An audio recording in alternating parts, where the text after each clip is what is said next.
Alrighty, ladies and gentlemen, this is Sam Pirozzolo back with my co-host Bobby Zahn, and we've been doing a series on President Donald Trump's trip to Asia, and this one is a little bit more closer to home. Here we're going to be talking about NAFTA, the North American Free Trade Agreement, which is basically a free trade agreement, supposed to be a free trade agreement, between the United States, Mexico, and Canada.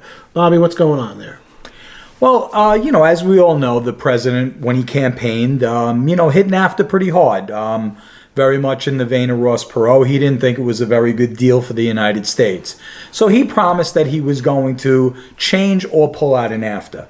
Now, the countries involved have been having a series of meetings.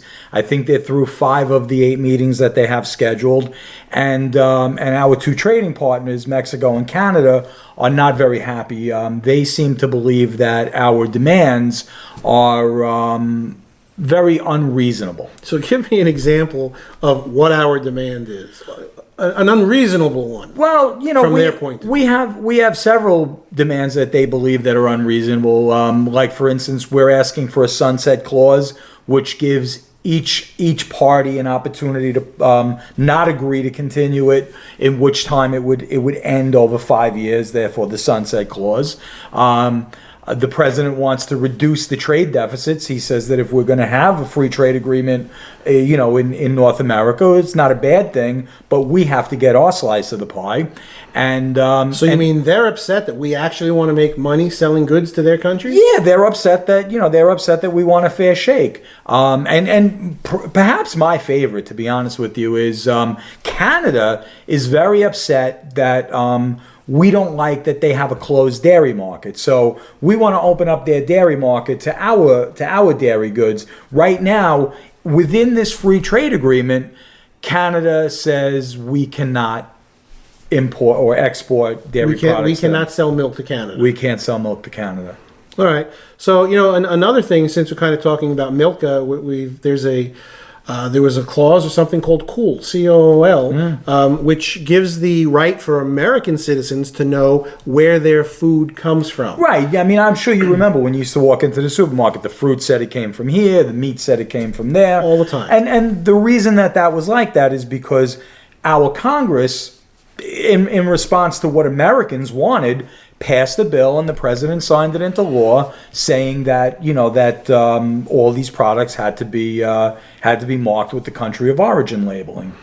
So I really can't understand why Canada would be upset for something saying this food comes from Canada, or Mexico saying this food comes from Mexico.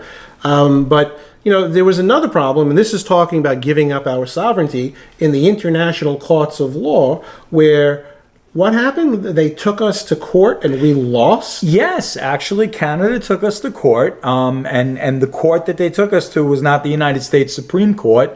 It's International Trade Court, which we have no sovereignty over, and that court ruled that our law that we passed with our Congress and our president in a constitutional fashion violated the trade agreement that we have, and that we either have to repeal the law or face billions upon billions of dollars in fines.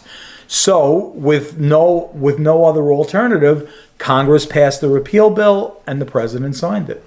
So let me just explain that one more time in painstakingly exquisite detail. It's bizarre. What you just said. Yeah.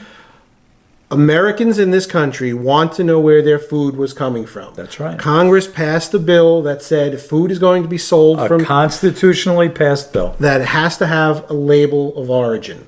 Canada sued the United States in international court and won. And that means we can no longer tell Americans where their food comes from. And if we didn't repeal that act, we would have faced tens of billions of dollars in fines. So this is very, very reminiscent of President Trump pulling out of the Paris Climate Accord. Yes, where once again, the United States was restricted with tremendous responsibilities for cutting carbon emissions and things like that, things that we probably could not live up to. And if we did not live up to them, we would have had to pay hundreds of billions of dollars. As it seems with all these agreements, it seems that all the other countries get the mine and the United States gets the shaft. So Donald Trump...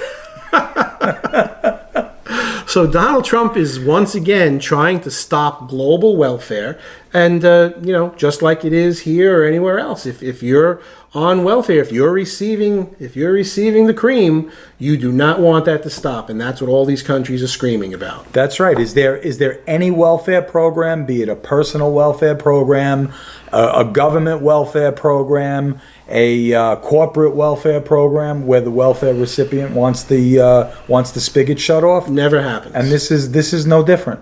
Never happens. Well, thank God for Donald Trump. God bless Donald Trump. He's certainly going to help this country regain its sovereignty, at the very least. Now, if we can only get some of the Congress to work with him, not only all the Republicans to work with him, but the obstructionist Democrats who have provided not one single solitary vote, not one single Democrat has broken ranks to help to pass Donald Trump's agenda. And what does he want to do but bring us back our sovereignty, bring us back our jobs, and make America great again. And make America great again. Okay, so that's going to end this Right Bite right here. Bobby, thank you very much. This is Sam Pirozzolo, Right Bites TV. Thank you very much for watching. Have a good day. Thank you so much. Bye-bye.